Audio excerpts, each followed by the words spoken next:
Hello दोस्तों, आपका स्वागत है हमारे यूट्यूब चैनल सुजानगंज 1001 की जीके जीएस की आज की इस महत्वपूर्ण क्लास में, जिसमें हम जीके जीएस के टॉप 25 क्वेश्चंस के बारे में अध्ययन करेंगे, जो कि आने वाली वनडे एग्जाम के लिए अत्यंत ही इम्पॉर्टेंट और महत्वपूर्ण है। ठीक, तो आइए देखते हैं। पहला क्वेश्चन क्या है? संविधान के प्रारूप पर कितने दिन बहस हुई थी? संविधान के प्रारूप पर कुल कितने दिन बहस चली थी? तो संविधान के प्रारूप पर कुल मिलाकर 114 डेज अर्थात कुल मिलाकर 114 दिन संविधान के प्रारूप पर बहस हुई थी। ऑप्शन ए सही है। अगला क्वेश्चन, राज्यसभा में सीटों का आवंटन किस अनुसूची में है? तो राज्यसभा में सीटों का आवंटन यह चौथी अनुसूची में वर्णित है।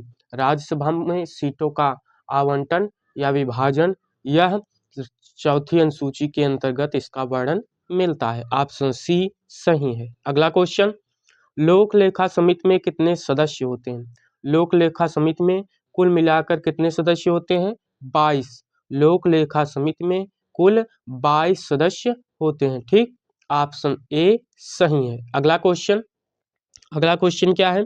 संविधान के किस भाग में आपात उपबंध का वर्णन मिलता है? तो संविधान के भाग 18 अर्थात पार्ट 18 में आपात उपबंध का वर्णन हमें देखने को मिलता है। ठीक, ऑप्शन ए सही है। अगला क्वेश्चन, स्वतंत्र भारत के प्रथम श्रम मंत्री कौन थे? तो स्वतंत्र भारत के प्रथम श्रम मंत्री कौन थे? जगजीवन राम। कौन? जगजीवन राम यह स्वतंत्र भारत के प्रथम श्रम मंत्री हुआ करते थे। ठीक, ऑप्शन ए सही है। अगला क्वेश्चन, किस समिति का संबंध चीनी उद्योग से है?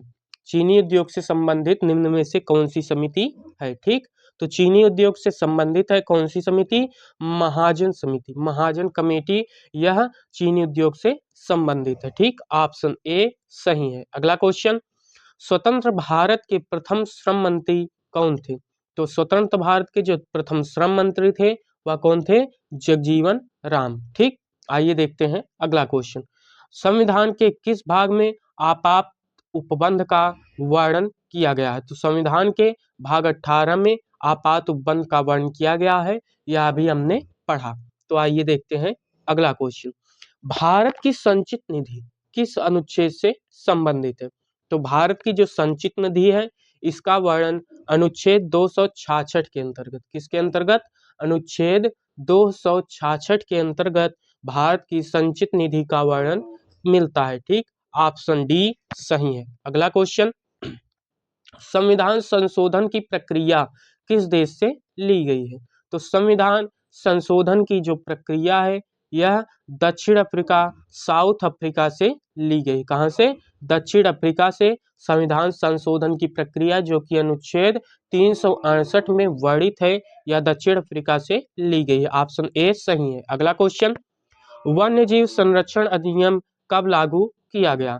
तो वन्य जीव संरक्षण अधिनियम वर्ष 1972 ईस्वी में। कब? वर्ष 1972 ईस्वी में वन्य जीव संरक्षण अधिनियम लागू किया गया था। ठीक, ऑप्शन ए सही है। अगला क्वेश्चन, निम्न में से कौन सा संशोधन जीएसटी से संबंधित है? निम्न में से कौन सा संशोधन जीएसटी से संबंधित है?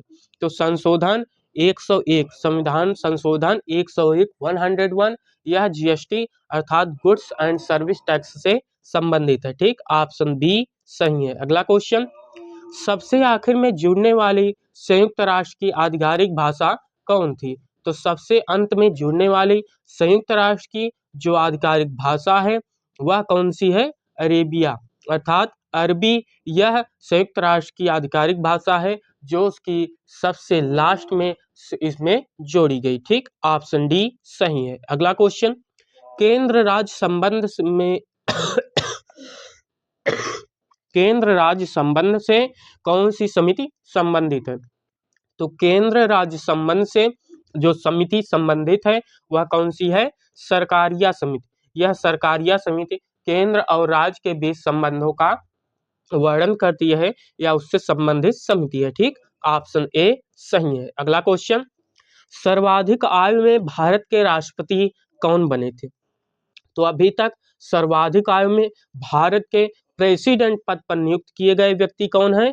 तो आर वेंकट रमन। कौन? आर वेंकट रमन यह सर्वाधिक आयु में भारत के राष्ट्रपति बनने वाले व्यक्ति हो चुके हैं। ठीक, ऑप्शन बी सही है। संघ संविधान समिति के अध्यक्ष कौन थे? तो संघ संविधान समिति के अध्यक्ष कौन थे? जवाहरलाल नेहरू। कौन?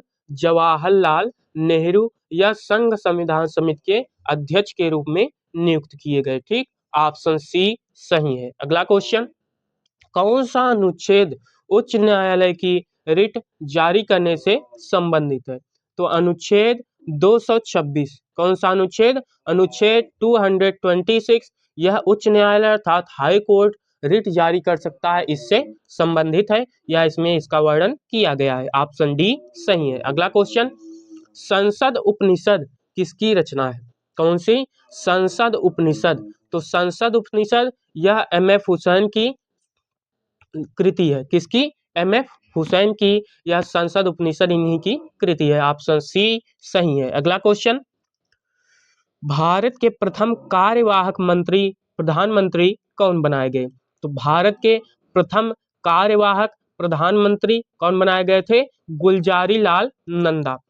पंडित जवाहरलाल नेहरू की मृत्यु के बाद प्रथम कार्यवाहक मंत्री के पद पर किन्हें नियुक्त किया गया था? गुलजारी लाल नंदा को ही भारत का प्रथम कार्यवाहक मंत्री नियुक्त किया गया था। ऑप्शन ए सही है। अगला क्वेश्चन, 20 सूत्री कार्यक्रम की शुरुआत किस पंचवर्षीय योजना में की गई थी? किसकी? 20 सूत्री कार्यक्रम।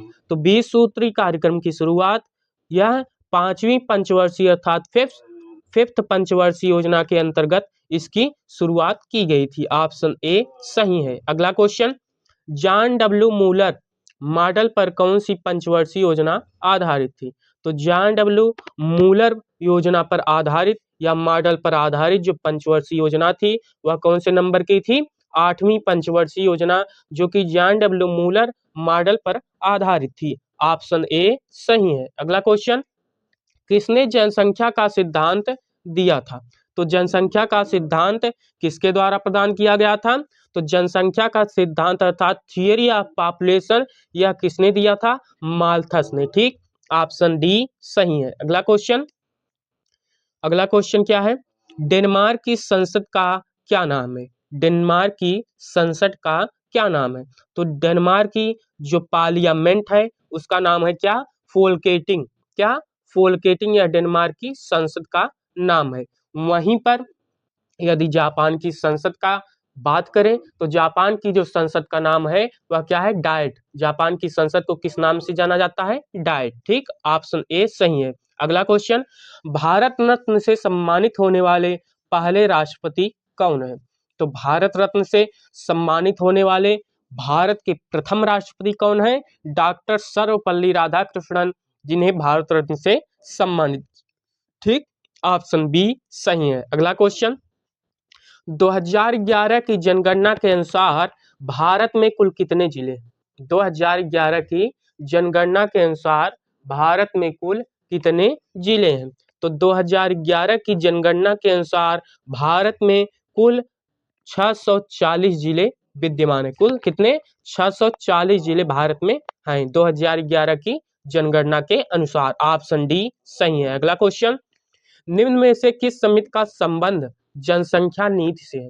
जनसंख्या नीति से किस समिति का संबंध जुड़ा हुआ है? ठीक, तो स्वामीनाथन कमेटी अर्थात स्वामीनाथन समिति यह किससे संबंधित है?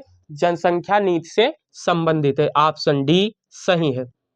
तो आज जीके जीएस के टॉप 25 महत्वपूर्ण क्वेश्चन यहाँ पर समाप्त हुए। हम पुनः कल मिलेंगे जीके जीएस के नए रोचक तथ्यों के साथ, नए महत्वपूर्ण प्रश्नों के साथ।